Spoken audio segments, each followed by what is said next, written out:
Hey, you're listening to the Sub Club Podcast, a show dedicated to the best practices for building and growing subscription app businesses. We'll share insider secrets from the top subscription apps on the app stores. Let's get into the show. Hello, I'm your host, David Barnard, and my guests today are Mark Kennedy and Jeff Bailey, co-creators of the None to Run app.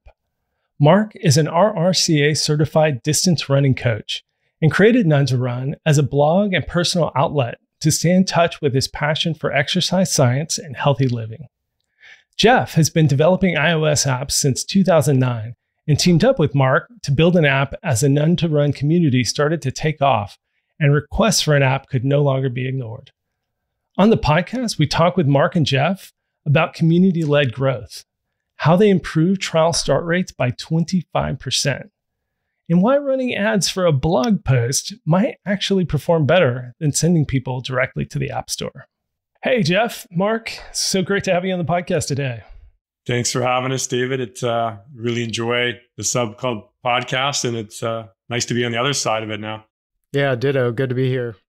Awesome. Well, I wanted to kick things off with the story of None to Run. So, we've talked in my office hours, quick little plug. I do weekly office hours that anybody can sign up for.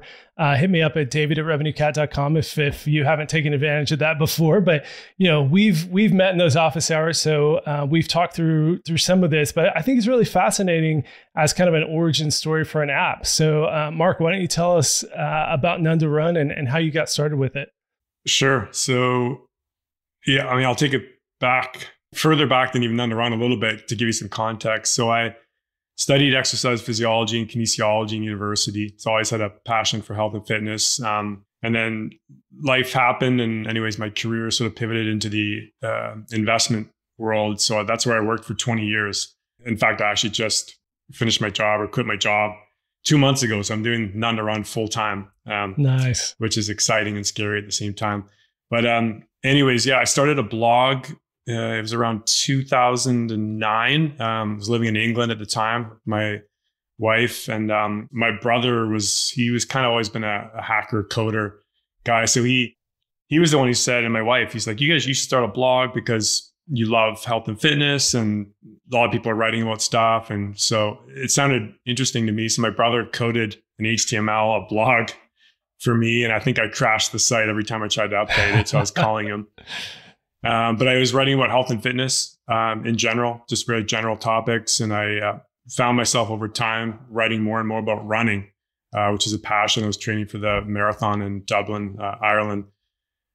So over time, I just sort of kept on talking about running. I was doing a podcast and interviewing other running experts and medical experts who did stuff in the running industry.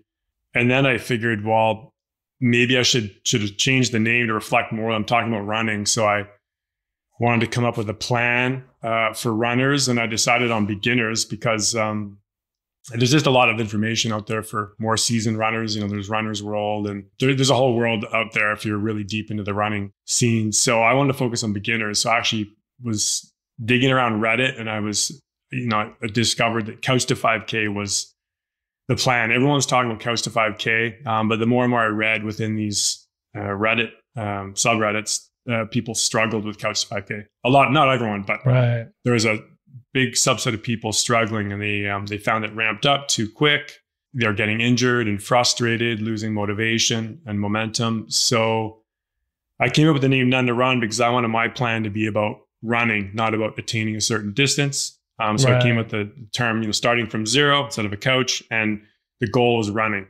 Doesn't matter how fast you are.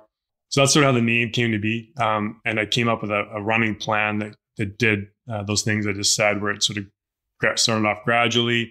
People could repeat weeks if they wanted to. And it was more about just getting out there and running, building momentum, getting tiny wins. Yeah. And that's interesting because a lot of people feel like they need to really hit this really broad market. It's like, oh, running, like I need to like, do advanced running and intermediate and I should be writing articles on all of them. But it's really interesting that you decided to focus on beginners. Was that very, very conscious? I mean, you were talking about like, there's just not a lot of content.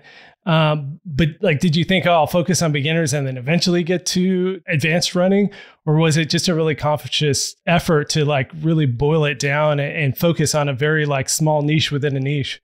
I wasn't sure. I knew like starting sort of with a smaller subset of people and really getting to know it was probably better than trying to be having a broader appeal where no one, and I can't compete with Runner's World and there's lots of great running coaches. I wasn't out there nor trying to compete with those people. So I'm like, why don't I really go niche and really help beginners? And I really like the sports psychology aspect of getting people started and gaining momentum. So I really like that. Yeah. So I started with that, and I still, we do have other plans in the app that go beyond just running. So we'll see where it ends up. But I really like this beginner space. I feel like we can have a really big impact on these people, and it's changing people's lives. And I really like that. So we'll see where it goes. Yeah. And so then when you did kind of pare down into this more niche audience, is that part of what helped you actually build? I mean, imagine kind of like you're saying, like there's so much out there for advanced runners, and there's magazines and blogs and performance coaches, and like there's so much out there. Yeah. How did you start to like grow the audience, and did it kind of naturally start growing because you went super niche? Basically, there was one blog post I wrote that really struck a chord with people, and it continues to do so. And I think it's called the 3 flaws in Couch to 5K and a better, safer plan for beginner runners. And over time, it just organically seemed to show up quite high when you search for Couch to 5K.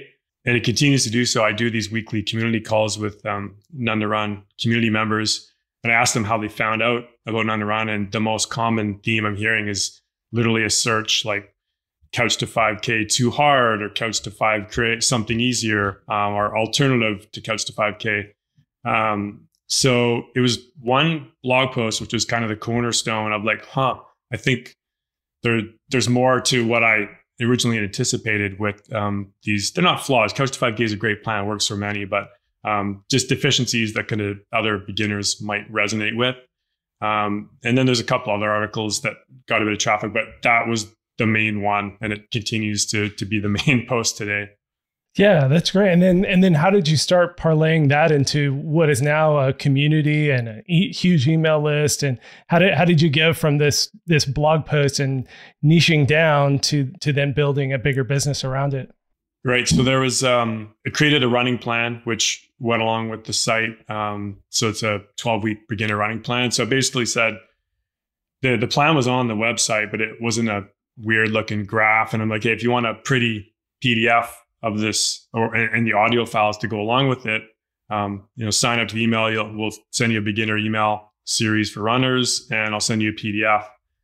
And that just started to slowly grow. Before I eventually approached Jeff, I think there was about 20,000 people on the email list. And there was, obviously a common request that people had, which you'll probably ask me about at some point, but that's sort of how it started to grow. And then there was a Facebook group as well, which was my wife's idea, but that really resonated with people as well. And that's grown over time to, it's about 12,500 people or so now today. So just community, people telling each other.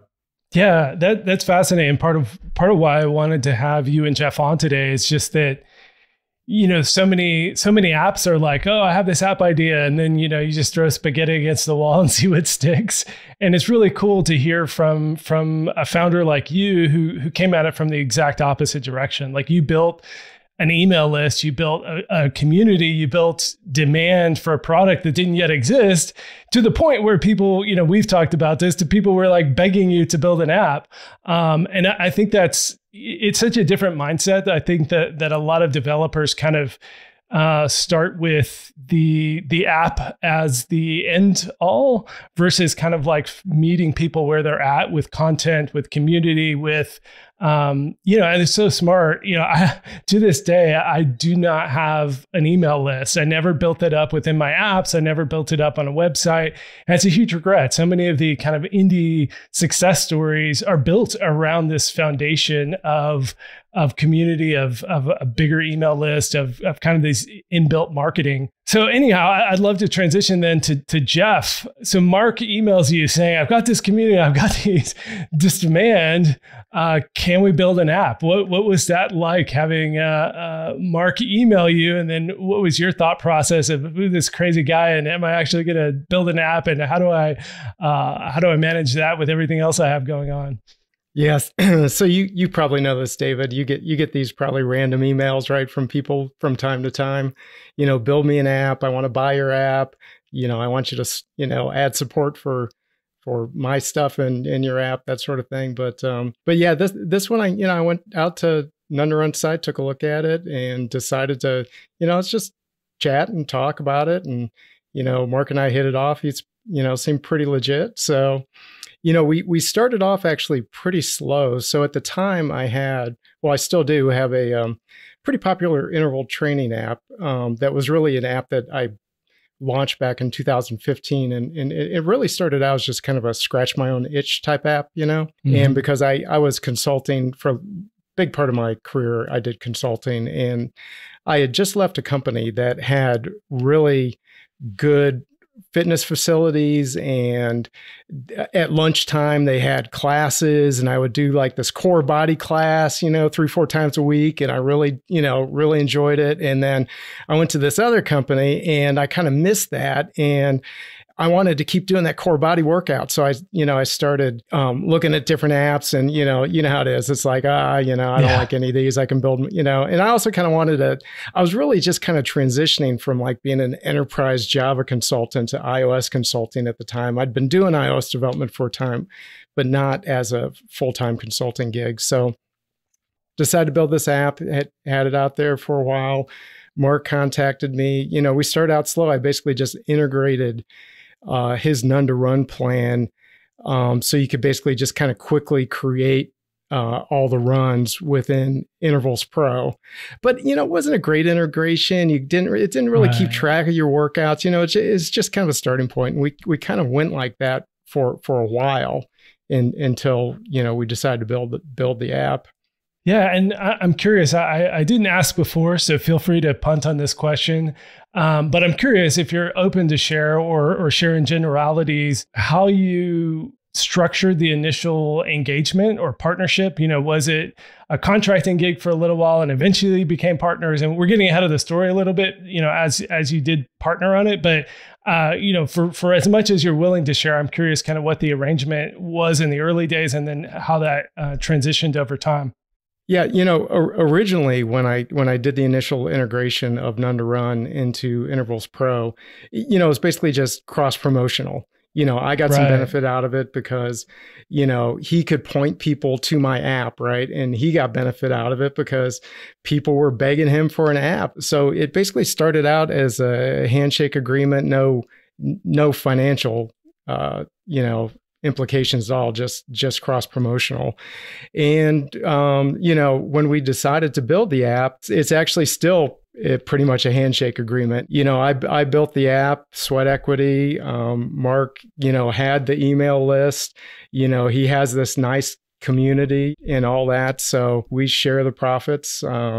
And we actually need to formalize things a little bit better as time goes on here. But yeah, that's great to hear. I mean, that's how I got started. That's how I did a lot of my early apps, was handshake agreement. More recently, I have kind of a basic template, after, because things do go south when you do these kind of partnerships. So eventually, having some kind of written rules around it is smart, and having some form of prenup around, well, what happens if, one person wants to go a different direction or the other person's not investing anymore? There's a lot of intricacies to be solved, but when you're just getting started and you don't know if it's going to take off, sometimes it is easier to just shake the hand and know you trust the other person. And, I've had some very good outcomes that way myself. So after you agreed to actually build an app, what was the launch like? So you already had this following, you already had this email list. Was it just like, blasted out of the gate and made a ton of money on day one? Or what was that launch process like? Yeah, so we built up some anticipation with people saying, okay, it's finally coming. And then, Jeff and I had to prepare for the onslaught when we didn't launch an Android version. That's a whole another maybe podcast. But, I'm in constant communication with my community members, whether it's through the Facebook group or by email. So just sort of saying, hey, it's being worked on, it's coming. Jeff, I can't even remember if we invited a few beta people into test or not. But just prepared people. And then we actually launched on my birthday of 2020, cool. March 3rd. That's why I remember the launch date. So, literally like 2 weeks before the whole world started to shut down. So I think that was good timing. But anyways, so we had a nice audience of people to initially launch it to on day one, because, I don't think people would have probably downloaded it just from the App Store based on seeing it. I had no reviews, but we had this nice little audience. So we definitely had a pretty good month, bit of a spike. And then it kind of started to, it definitely went down the next couple months. And then pretty much consistently since then, we've been just growing nice and steadily month by month. It's been, just over 2 years now. So yeah, having an audience to launch to was definitely really helpful. Yeah. It's interesting. I talked to a lot of folks who have this idea that if they just got an influencer, if they just got, somebody who had an audience, that it's just, would be this huge unlock for their business. And then, some businesses I've seen, there's a lot of fitness apps where it's, a specific celebrity and it's like their fitness app. But the interesting thing that happens, and it sounds like you kind of saw this as well, is that you kind of saturate your initial audience pretty quickly. It's like, yes. If you have 20,000 people in your email list, well, 20,000 people aren't going to download the app and 20,000 people aren't going to then subscribe. What did the numbers look like at that launch? So you had a very passionate following. So your numbers are probably going to be a lot higher than, the average kind of, less passionate community. But what did those early numbers look like as far as conversion? So the numbers, we didn't know what to expect, right? So Intervals to this day is actually just a free download and a single in-app purchase. I plan to transition over to subscription probably sometime this year. But so, I'd never done a subscription app before. And, we really didn't have a good sense for, what sort of conversion rate are we going to get? What % of people are going to start the free trials? What % of people are actually going to convert to paying users? And, originally when we launched the app in March of 2020, that initial cohort of people that signed up, we had 89, almost 90% people that signed up for the trial actually converted to be paying users. So that was pretty crazy. Yeah, that's it. That's like industry leading. That's pretty amazing. And, actually to this day, of people that actually sign up for the trials, we have a conversion rate of about 80%. So that from what you've told us, David, that's good, right? Yeah, no, that's absolutely great. And maybe even a sign that you need to be a little more, a little less lenient with your freemium strategy, or a little more, aggressive with the paywall or something. Everything ends up being kind of a trade-off. So, you can kind of push harder to get a higher trial start rate. And then sometimes that'll kind of lessen your trial conversion rate. And, every little tweak you make to one part of the funnel can affect things up and down the funnel. But yeah, I mean, shoot, 80% trial conversion is very high compared to a lot of the folks we talk to. And I am working with our data scientists to put out some benchmarks later this year that'll hopefully shed a little bit more light on the variance in that. But yeah, 80% is fantastic. And then, so again, of that 20,000 person audience, what were the initial downloads like? Did you get 5,000 downloads? Did you get a few thousand downloads? Like what were the subscription numbers like early in those days? I think within about a month or so, Mark, correct me if I'm wrong, we had about 1,000 paying subscribers. So yeah, we were very, very pleased with that number. And we did definitely have a spike of downloads at the very beginning because of all the anticipation that Mark built up in the community. The community was the key there to have a good launch. And honestly, to this day, we have pretty steady downloads, but we don't have huge download numbers. Our downloads are in the low hundreds a day. Intervals Pro, it gets like double those numbers. It's probably about 400, 500, 600 downloads a day. But we get steady downloads, and we have good trial start rates, about 20%. To this day, even higher at launch. So because of the trial start rates and the conversion rates, we've been able to grow that subscription base over time. Yeah, I think that's one thing a lot of people don't think about in the like kind of funnel dynamics, is that sending a smaller number of very high intent users can be ultimately better for business than just, flooding that top of funnel, which, over time, y'all are in a great position to start experimenting because your numbers are so great. So like, are those numbers great? Because most of those that are coming have, read a blog post, they're on the email list, they're, they have a deeper connection than just, seeing an ad on Facebook or something. But as you shared in the notes for this, initially you had a trial start rate of 26%, which is just crazy. I mean, to have 26% of everyone who downloads the app, and of course then that trickled down over time, and now you're closer to 20%. But when you have 20% of downloads starting your free trial, and you have 80% of those folks, you don't need to feed the top of funnel as much to create a great business. And I think that's, a dynamic that a lot of developers aren't as aware of and aren't thinking clearly about those kind of funnel dynamics of where to optimize and how to think about those things. So it's great to see y'all succeeding and building a great business on hundreds of downloads a day, when like you would think like, oh, I need thousands or tens of thousands a day to like build a real business, but you don't if you are hitting the right audience with the right intent and then have the rest of the funnel really dialed in. But I am curious, so you're at hundreds of downloads a day.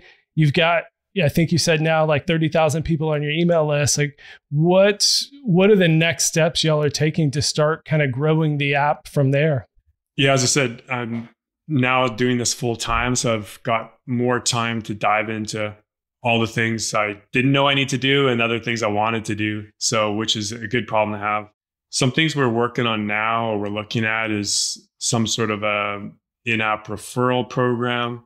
We've been digging around about that. We know in speaking to the community members that a lot of people tell their friends and family about it. We've even been fortunate enough, some of the people have heard about the program from their doctor, which has been really interesting and something that I wouldn't have anticipated.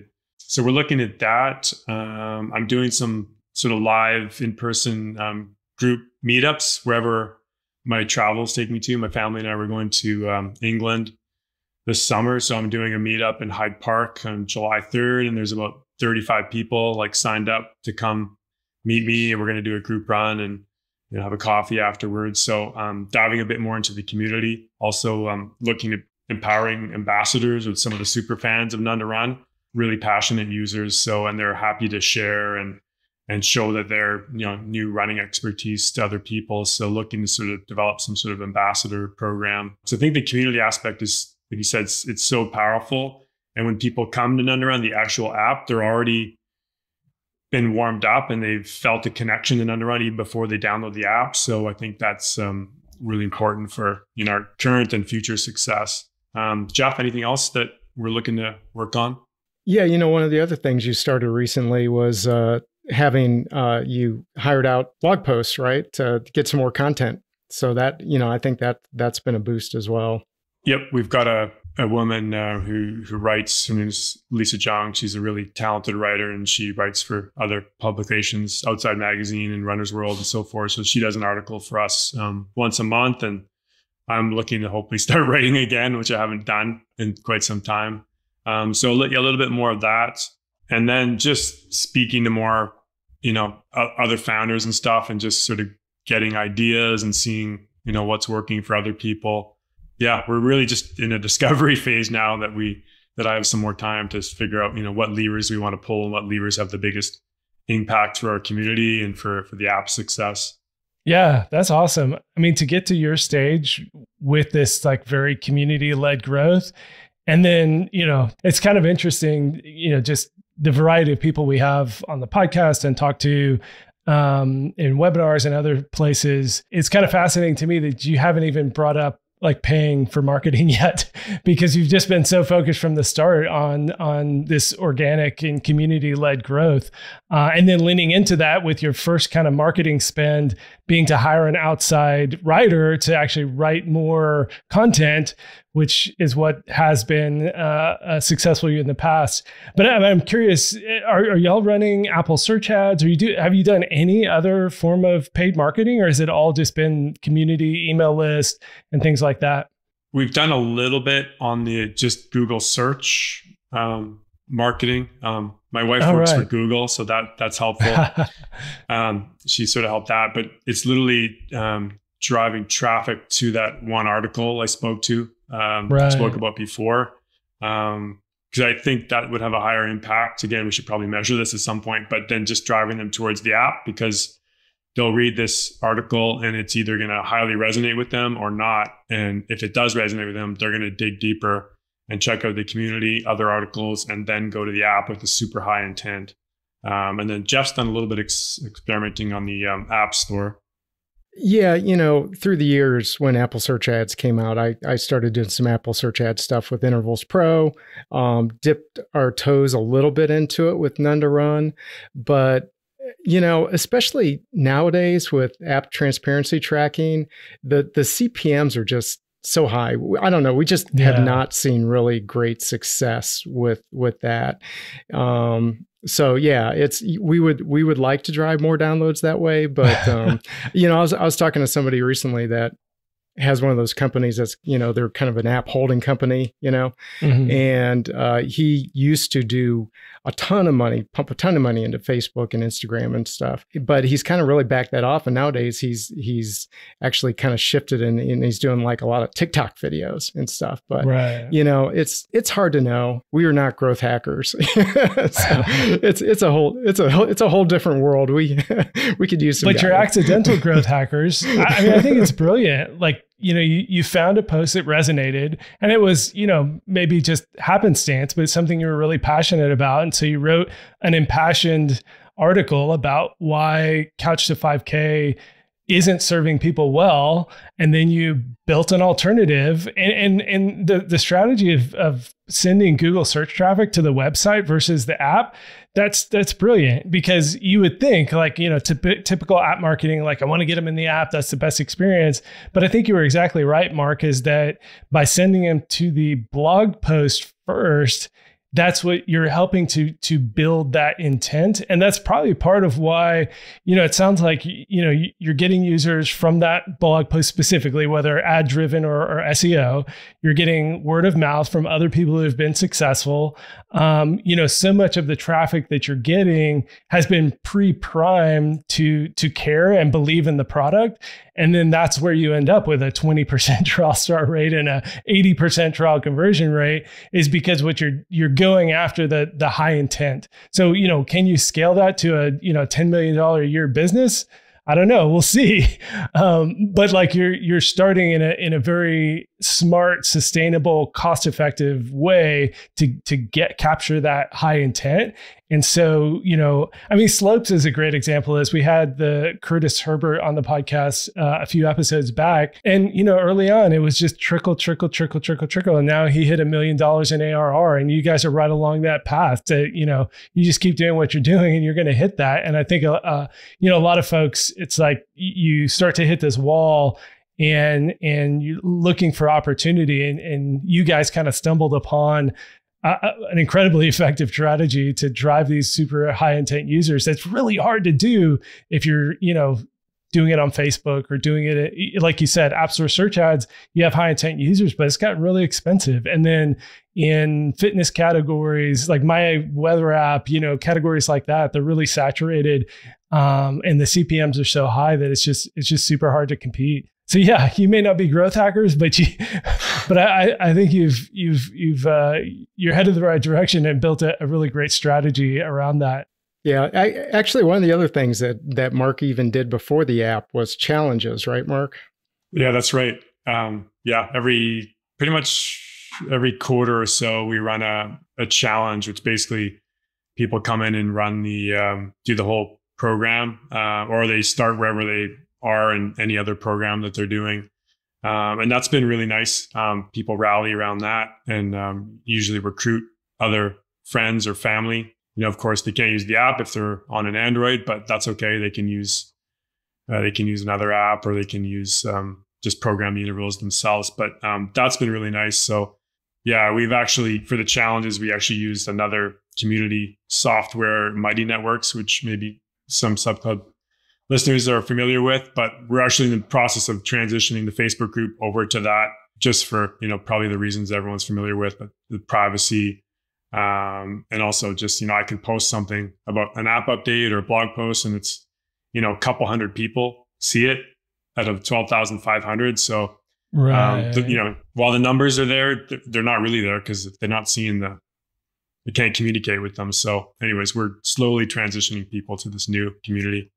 Yeah, it's unfortunate the way things have gone down with some of these bigger community platforms where you build up this audience and then Facebook charges you to get access to your own audience, and they just see fewer and fewer of the posts. So it's smart to be moving to kind of, it's a similar dynamic with Apple, right? It's like we have to go through this platform, and Apple maintains a lot of control over that relationship.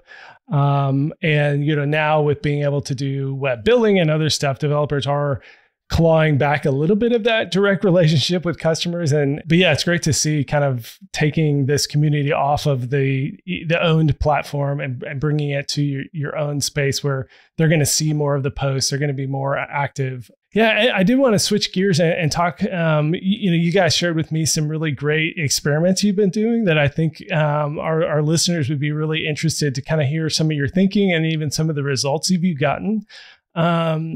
So I wanted to start with this Blinkist style paywall. So it made a lot of noise on Twitter. I was going to give the summary, but I'll just let you, Jeff, if you want to take it away. Like tell us what the deal is with this Blinkist style paywall, and then what impact it had when you added it to None to Run.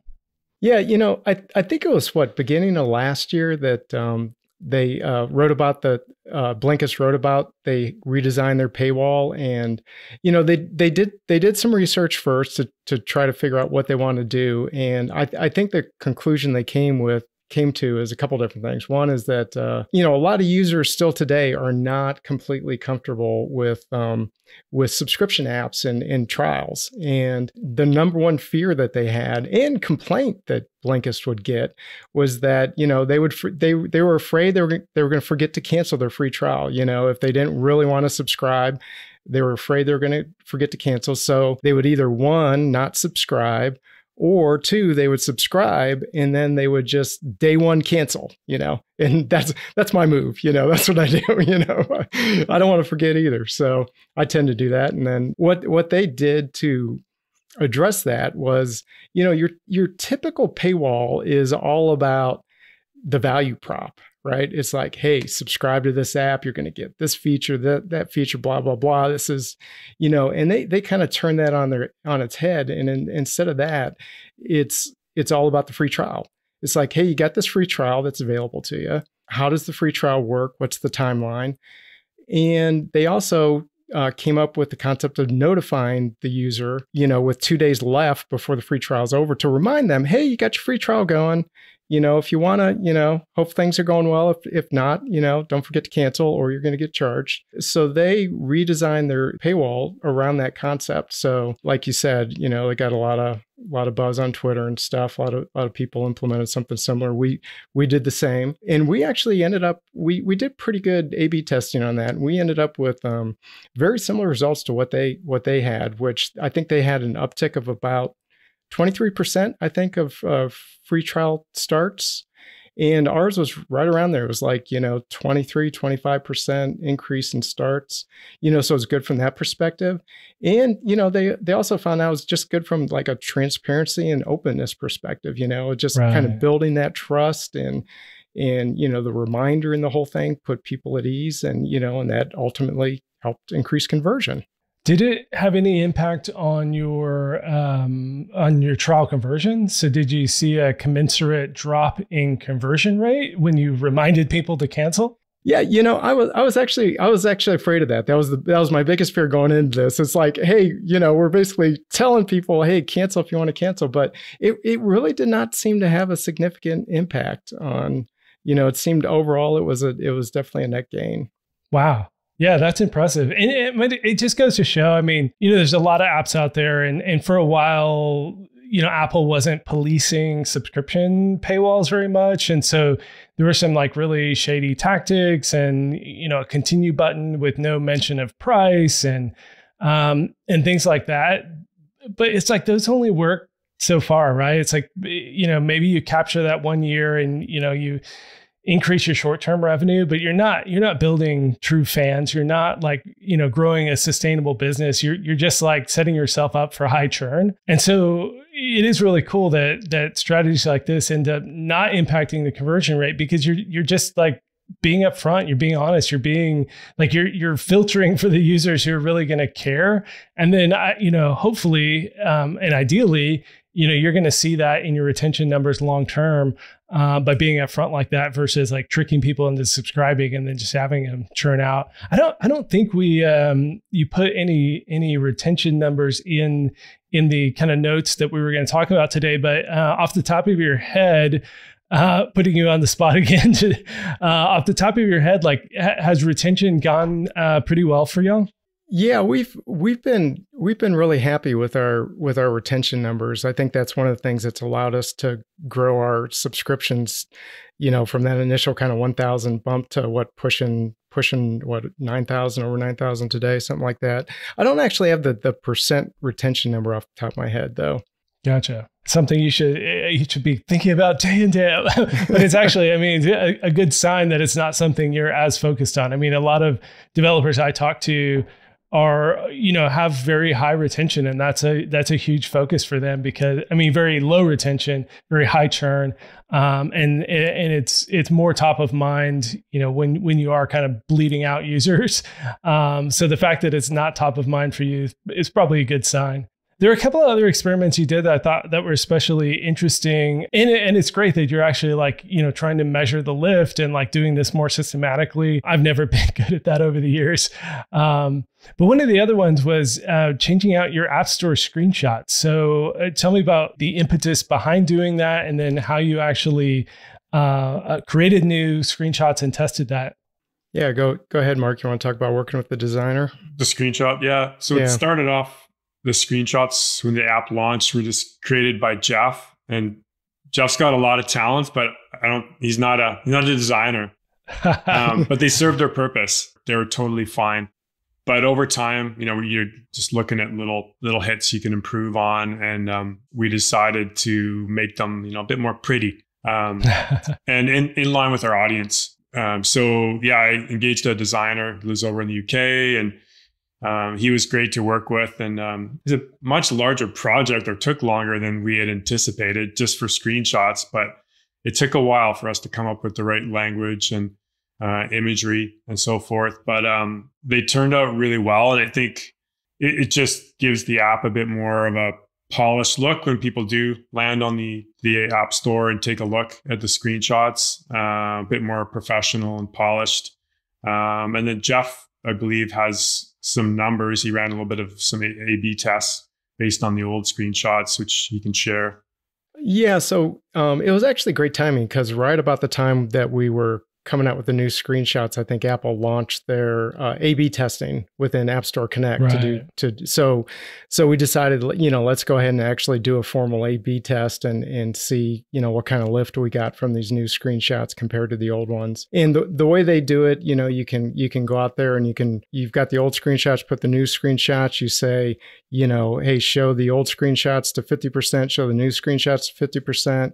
It runs over a period of time until it gives you like a high confidence rate, and it tells you like what percent better are the new screenshots compared to the old ones as far as impressions to app downloads. And we got a 10% lift from the new screenshots. I actually kind of thought it might be a little bit more than that, but I know some different people have had mixed things to say, I think, about the screenshot stuff in App Store Connect, but it seemed to work pretty well for us.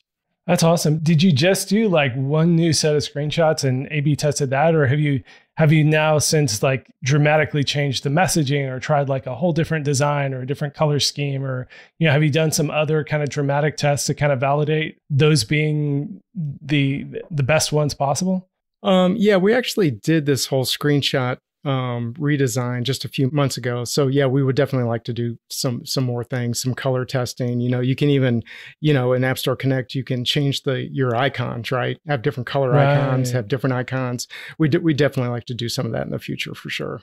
Gotcha. Another thing you talked about is improving the share card. And I don't think you put any hard numbers on it, but social sharing is one of those really tricky things. I've tried it in so many of my apps and not seen much success. But I also it hasn't been as good of a natural fit compared to a fitness app where you're sharing your run, and there's like, Strava's done really well with it and other fitness apps have done really well with it. So yeah, tell me about kind of the thought behind improving that experience. And then, were you able to measure the results on that, or just kind of get a gut feel that it was improving word of mouth by having more people share their runs out of None to Run? Yeah, I think it's I'm not sure I could give you hard numbers. I think it's more of a gut feel. But, for us, the biggest impact, I think, with the share cards was within the community itself, because the Facebook group, the Mighty Networks group, are pretty active groups, and people post on there on a regular basis. And what we wanted to do is we wanted to provide them like an easy way to post either, their workout stats, maybe just by themselves, maybe along with a photo. A lot of people take like a selfie while they're running or after the run or whatever. I added something in there where it shows the workout stats, and you can type it and just type a little caption, so they could just type whatever they want to say, and it, just shows up in there, or, that sort of thing. So when we are on the Facebook and Mighty Networks groups, people are doing that all the time. It's really popular within that. So I think all it can do is really kind of help build the community. On the other hand, I actually started share cards in Intervals Pro, and I think I've kind of seen what you've said there. People use it, but they don't use it a ton. Right. Once in a while I'll get a app mention on Instagram or something from somebody sharing something, but it hasn't been a huge driver. Yeah, there's got to be like a really natural fit. And that is really cool, that even though it's somewhat like preaching to the choir, maybe it is kind of a self-reinforcing thing, is that, not everyone in the community is a subscriber. And so seeing the sharing within the community itself is like a constant reminder of like the value of the app and the importance of it, and how helpful it is, I imagine, to be fit and grow and everything like that. So, that's something I've been thinking a lot about from like a freemium strategy perspective. And another question I didn't think to ask before is the balance of free features to what you put behind the paywall, because this is a great example of like, you've got, whatever it is now, 30,000 people on the email list, and you've got a big community around it.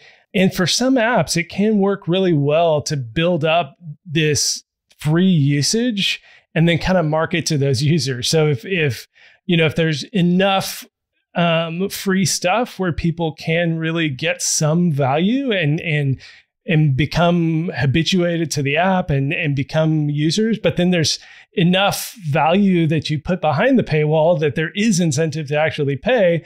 Then you just have this like built-in marketing to just pick people off over time. I think, AllTrails is a good example of that, where there's enough free stuff that you don't have to subscribe, and they have a massive, free pool.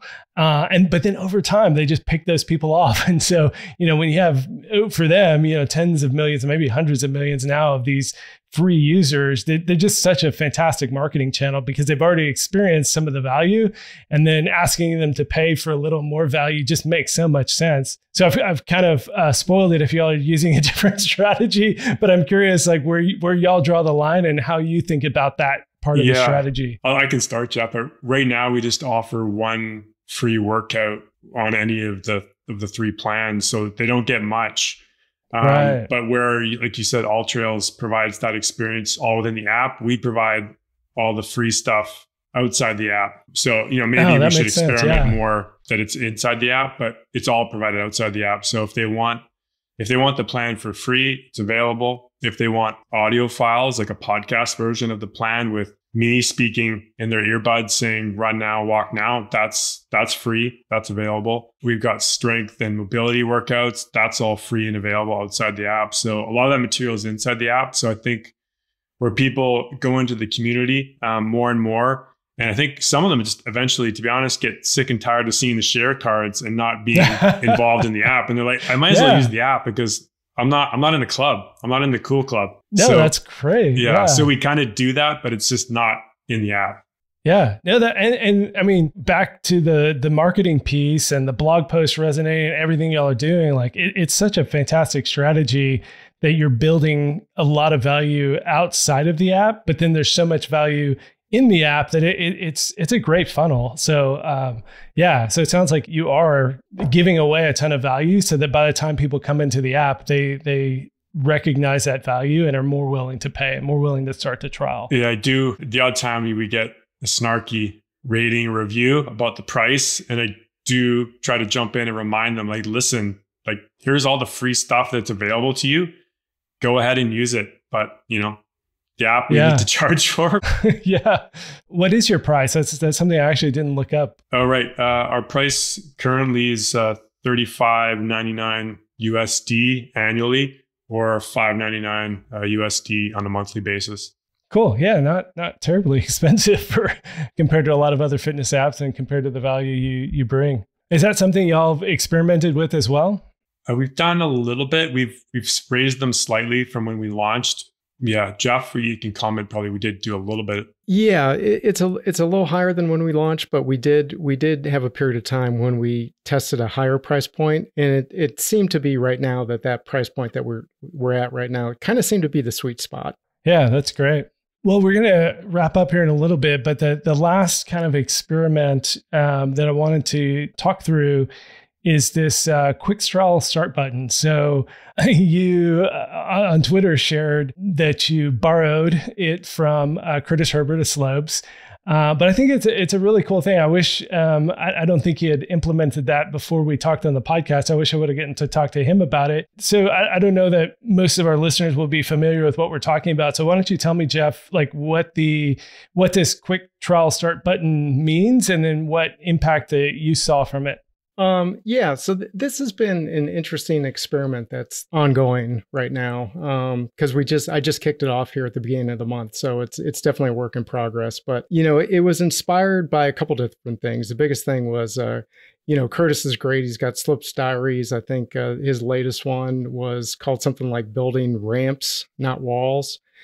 And, the other thing that I kind of mixed in there at the same time was, as we mentioned, we've got a monthly and a yearly subscription, and another growth hacking technique is to maybe guide people toward the yearly subscription. So we kind of combine those two things in this experiment. So to kind of set things up, we've got just a simple one onboarding screen, and then the next screen is an onboarding paywall. And actually, most trial starts happen during onboarding. So of that 20% that we talked about 18% actually subscribe during the onboarding process. But, that still leaves a good amount of people that have not, subscribed to the app.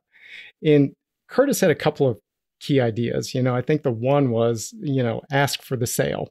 So right. It's kind of obvious, but a lot of devs are hesitant to actually, ask you to subscribe, right? So, the other thing was the whole idea of building ramps, not walls. A paywall is a wall. Make it easy for users to take advantage of this free week, whatever kind of free trial that you have. So, what he did was in kind of a couple places, main tabs in his app, he has a little quick subscribe card, with basically just the bare bones, kind of a call to action, redeem your free week, what the price is. And the genius part of that was when you tap that, it just directly starts the Apple in-app purchase flow, right. Where traditionally, in fact, that's the thing. I'm not even sure would have occurred to me because I'm still kind of have my old school, Apple subscription rules from a couple of years ago, but things have kind of changed over the years, right? So I would have just thrown them right into our big paywall. But what does that do? That gives them a whole nother screen to process and, just make it's a free trial, make it easy for them to go ahead and start the free trial. So, it removes a step of the process and, it's been successful for us. We definitely have had, we kind of mix a couple of different ideas together, but probably, I do have stats on, we've probably got close to 100 subscriptions from that over the past couple of weeks, from the quick subscribe. The other thing about the quick subscribe is that it just subscribes you directly to the yearly. Now there is a link in there to learn more that does bring up the free paywall, and you could see both. But at the same time, I also changed that Blinkist style 7-day trial paywall to just show by default the yearly subscription.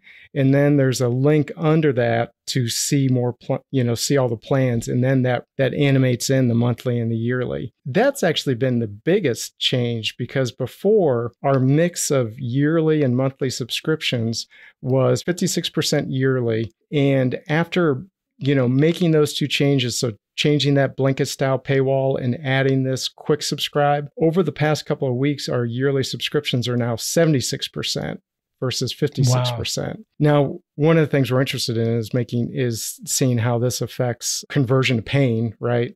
So the jury's kind of still out on that, but the early indications is that things look good there as well. So, I think it's definitely a net win for us. And, the yearly plan, we definitely see, using Revenue Cat, we could see, since you guys recently added the long-term value, which is great. It's like the first thing we did is like, what's our long-term value of our yearly subscribers versus the long-term value of our monthly subscribers?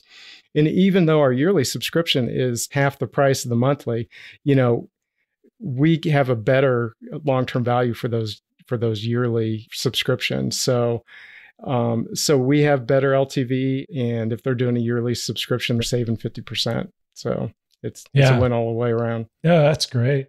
I think part of it too, I like the framing of that quick start button. Is that instead of like start your free trial, it's redeem your free week. And I like that kind of reframing that Curtis did and y'all are using, and I'm keen to use it in my app as well. For an app that delivers value, you really, it's not just a free trial. You really are like giving them value, like with my weather app, for example, like it costs us every time somebody opens the app, and then, we're introducing widgets and Apple Watch complications soon. And like, those are really expensive. Yeah. And so, we're giving them value for free. So it's not just a free trial. It really is a value exchange where we're giving them something. And so I really like that reframing of redeem your free week versus start a free trial. So I think that's really cool as well. Well, any final thoughts as we wrap up? Usually, guests are hiring or, have something to pitch or something like that. But anything y'all want to share as we wrap up? I really appreciate y'all being so open, kind of like Curtis. I appreciate y'all kind of opening the kimono, as it were, and being so specific about the exact, things that you've seen in percentages and revenue and that kind of stuff. So I appreciate all of that. But yeah, anything else you want to share as we wrap up? Nothing really from me. I guess, if anyone's interested in running, check out the website, nonetorun.com. If they have any questions, they can email me, mark@nonetorun.com. Also, just quickly give a shout out. We've talked about Curtis a few times, but I wanted to thank him because right when I started working with Jeff, I actually emailed him a few times about like a survey that he sent to his customers and a few other little tidbits. And he was been happily shared his time and expertise with me. So thanks to him. I'm sure he'll probably be listening to this podcast. Yeah, Jeff, anything from your end? Yeah, definitely ditto as far as Curtis goes. And, another one too is Ariel from App Figures. Everything I've learned about ASO, I've learned from Ariel. He's got great content, videos and blog posts and stuff like that. So yeah, that's about it. If there's anybody from Apple listening out there, we could use some Apple love and in the promotional space. Apple does listen to the podcast. We've got a little bit of that from intervals, but we haven't seen any of that for None to Run yet. Yeah, I did see your icon was on Apple Watch icon was shown at WWDC. That's pretty cool. Yeah, that was definitely a bucket list thing. It was one of those where they have thousands of watch icons flying past the screen. So I had my sub-second of fame there for the app. Yeah, that's fantastic. Well, again, thank you all so much for sharing. I think it's just such a unique business and a unique approach to app growth, a unique approach to marketing. And, I think even some of the biggest apps out there have something to learn from some of these strategies that y'all have been working on. So again, thank you all so much for sharing. And that's it. Thanks, David. Thanks. To make sure you never miss an episode, subscribe to the show in your favorite podcast player. Thanks so much for listening. Until next time.